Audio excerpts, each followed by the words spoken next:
I wonder how you would feel, or how you feel when you hear that God says, you are his beloved. You are God's beloved.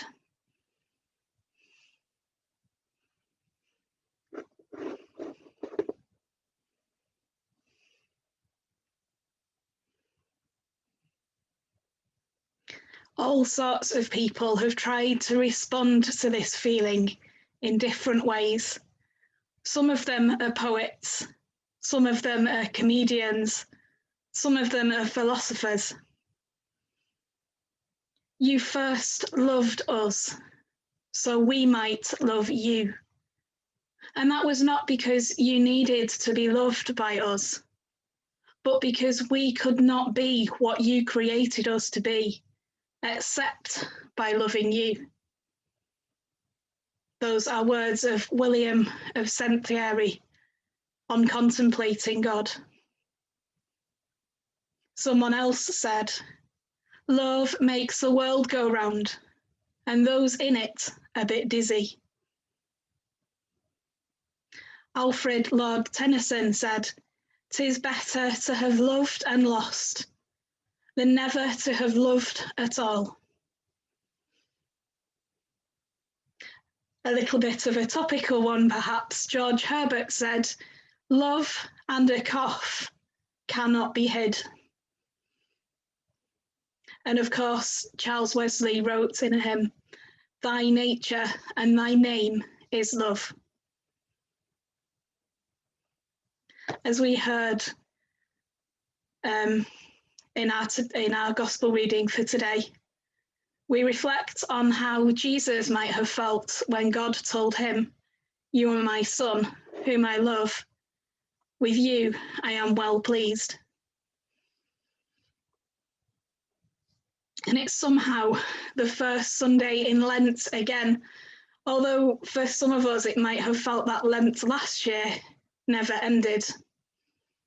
Lent leads us to Easter.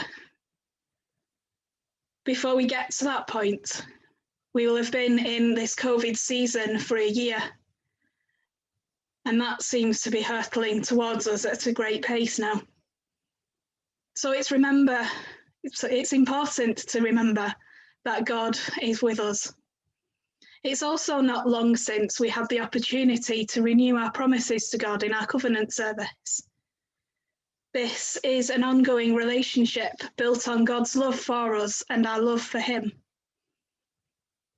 This promise is reflected again in our reading from Genesis, where God promises never to destroy the earth again. And he reminds us of that promise every time a rainbow appears in the clouds. There's a bit of a debate in theological circles around how long Noah was on the ark. The debate varies between 40 days and 370 days. The first lockdown and the start of shielding the first time started 343 days ago on the 16th of March last year. It's perhaps not difficult to draw comparisons between the restrictions Noah and his family faced on the ark and the restrictions we have faced with the lockdown measures in this last year. Similarly, Jesus faced restrictions when he went into the wilderness in today's gospel reading. The immediacy of Jesus moving from being told, you are my son whom I love, with you I am well pleased, to being led into the wilderness could be seen as a reflection of how fast life has changed for us in the last year. Within that period in the wilderness, there must have been highs and lows for Jesus, times when he was acutely aware of God's presence for him, and times when he struggled to feel this, just as there have been similar times for us, I'm sure. But it's because Jesus knows himself loved by his Father that he in turn is able to set love free, both among other people and in the wider creation.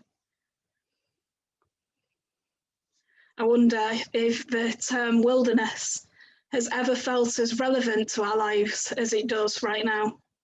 With each day and week that passes comes a series of new announcements, promises, scientific perspectives, and change of guidelines that seem to drive us to a new land, different from the past and not the place where we may choose to go.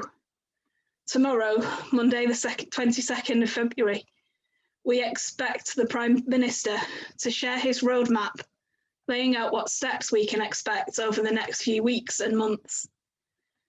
For our young people, they wait particularly for news of when each year group may expect to return to school, when they may be able to pick up social activities again, and when they may be able to see grandparents, for instance. As Jesus was driven out into the wilderness, he did so knowing that he was God's beloved Son. This truth, deep in his being, prepared him to face whatever lay before him in the wilderness. For us, sharing in that truth, that we are known and loved by God, that's the truth that can sustain us, whatever we may face.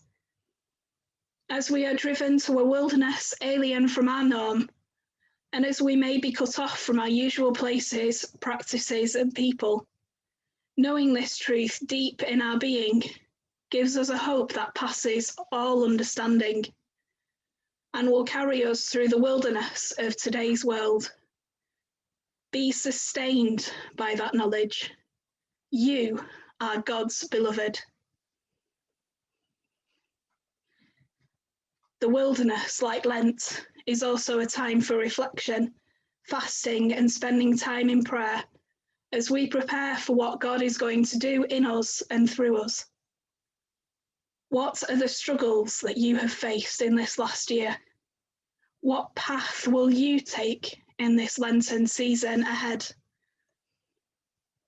I made a decision fairly early on that I won't be giving anything up this Lent because I feel that the lockdown and particularly shielding has taken enough away from me as it is. However, I will be trying to spend more time with God intentionally, so in prayer and Bible study, and by doing mindful things such as painting and other creative things. Everything we can do at the moment to maintain good mental and physical health at the moment, no matter how small, is so important. So here, God, say to you, you matter, you are cherished, and you are loved. In love, God made us. In love, God calls us. In love, God leads us through this world, through sorrow and through joy, until we see God face to face.